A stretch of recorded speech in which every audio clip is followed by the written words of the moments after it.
Hello students. Constructor और destructor का जो टॉपिक था वो हम लोग लास्ट टॉपिक पढ़ लिए। कंस्ट्रक्टर और डिस्ट्रक्टर में जो भी पढ़ना था, इससे जो आपके एग्जाम में सबसे ज़्यादा इंपॉर्टेंट क्वेश्चंस आते हैं वो आते हैं कंस्ट्रक्टर और डिस्ट्रक्टर में क्या डिफरेंस है, ठीक है, और कंस्ट्रक्टिव फंक्शन और नॉर्मल फंक्शन में क्या डिफरेंस है। पहला क्वेश्चन इस तरह का आया हुआ क्वेश्चन है। क्वेश्चन ये आया था डिफरेंस, लॉन्ग क्वेश्चन आया था 3 मार्क्स में। Difference between constructor and destructor, दोनों में क्या डिफरेंस है। क्वेश्चन समझ में आया? तो देखो, एक साइड आप कंस्ट्रक्टर लिख लोगे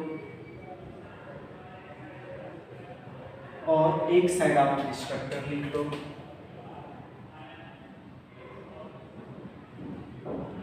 समझ, दोनों में क्या डिफरेंस है। पहला point number, constructor automatically call होता है तो डिस्ट्रक्टर भी ऑटोमेटिकली कॉल होता है, लेकिन दोनों का कॉल होने का सिस्टम अलग अलग है। जब ऑब्जेक्ट बनाते हैं तो कंस्ट्रक्टर कॉल होता है, जब ऑब्जेक्ट को डिलीट करते हैं तो आपका डिस्ट्रक्टर कॉल होता है। यही ना है सिस्टम, आ रहा है समझ में? तो हम लोग इसमें लिखेंगे कि constructor as automatically involved when an object is created। जब हम लोग ऑब्जेक्ट को क्या करते हैं, क्रिएट करते हैं। इधर क्या लिखेंगे, destructor is also automatically involved when an object is destroyed। जब ऑब्जेक्ट क्या होता है, डिस्ट्रॉयड होता है, डिस्ट्रॉयड। यही ना लिखेंगे। इधर नंबर टू में ये लिखेंगे कि कंस्ट्रक्टर टिल्ड साइन से प्रीसीड नहीं किया जाता है। किया जाता है क्या? नहीं किया जाता है। जबकि डिस्ट्रक्टर टिल्ड साइन से प्रीसीड किया जाता है। तो आप ये लिखोगे, क्या लिखोगे? कंस्ट्रक्टर, बहुत ही आसान क्वेश्चन है।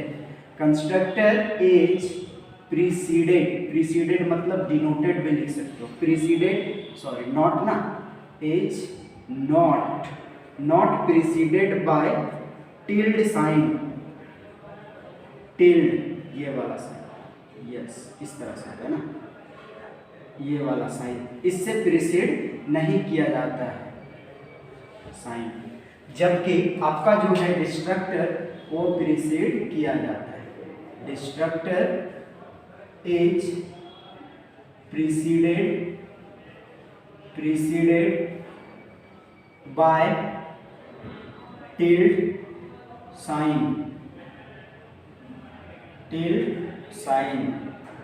ठीक है, प्रीसीड किया जाता है। नंबर 3, कंस्ट्रक्टर पैरामीटर सपोर्ट करता है कि नहीं। इंट फ्लोट ये सब पास कर रहे थे कंस्ट्रक्टर के अंदर में, इंट पास किए थे, देखे थे आप। अगर फंक्शन कंस्ट्रक्टर ओवरलोडिंग में भी पास किए, पैरामीटराइज्ड कंस्ट्रक्टर में भी पास किए, तो ये पैरामीटर सपोर्ट करता है। तो आप लिख सकते हो कंस्ट्रक्टर सपोर्ट्स पैरामीटर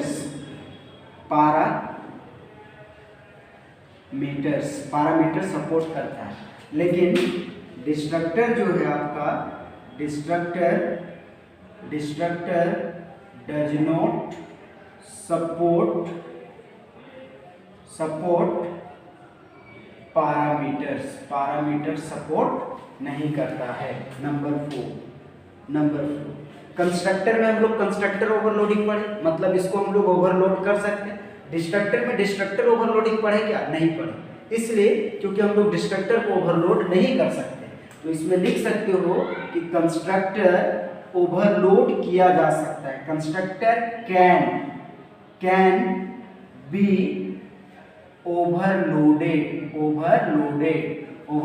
किया जा सकता है। लेकिन नंबर 4, डिस्ट्रक्टर जो है आपका, destructor can not be overloaded, overload नहीं किया जा सकता है। ये 4 पॉइंट है, 3 मार्क्स में पूछा था। 5वां आप लिख सकते हो, क्या लिख सकते हो? कंस्ट्रक्टर कंस्ट्रक्ट करता है वैल्यू को, समझ में आ रहा है? कंस्ट्रक्टर कंस्ट्रक्ट करता है मेमोरी किसके लिए?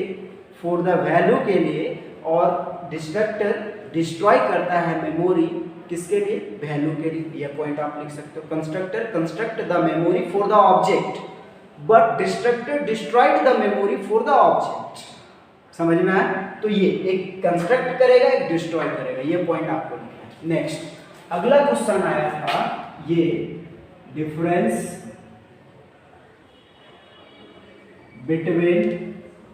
Between constructive function and normal function, दोनों में क्या डिफरेंस है? कंस्ट्रक्टिव फंक्शन और नॉर्मल फंक्शन में क्या डिफरेंस है? ये क्वेश्चन आया हुआ था एग्जाम में। तो देखो ये आपको बनाना है। एक साइड आप लिखोगे कंस्ट्रक्टिव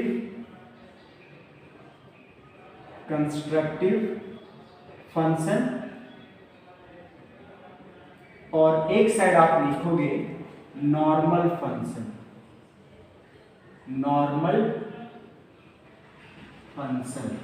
ठीक है, इसको आप समझिए दोनों में क्या डिफरेंस है, ये आपको लिखना है, हम बताएंगे नहीं। ठीक है, देखिए कंस्ट्रक्टिव फंक्शन का नाम क्लास नेम के जैसा होता है, पहला पॉइंट लिखेंगे। ठीक है, it is same as the class name, ये क्लास नेम के जैसा होता है। It is not same as the class name, ये क्लास नेम के जैसा नहीं होता। ठीक है, दूसरा पॉइंट क्या लिखेंगे? It is only declared in the public section, but it is declared any section, ये कोई भी सेक्शन में डिक्लेयर किया जा सकता है। समझ में आया? नेक्स्ट दूसरा पॉइंट ये लिखेंगे, it can not be static, ये स्टैटिक नहीं हो सकता है कंस्ट्रक्टिव फंक्शन, लेकिन नॉर्मल फंक्शन स्टैटिक हो सकता है, इट कैन बी स्टैटिक। ये इनहेरिट नहीं हो सकता, जोड़ा नहीं जा सकता किसी के साथ में। तो इसमें ये लिखोगे it can not be inherited but it can be inherited, ये इनहेरिट किया जा सकता है, ये इनहेरिट नहीं किया जा सकता। बहुत ही आसान है। ठीक है, तो हम लोग इसको लिख लेंगे। समझ में आया? ठीक है, थैंक यू।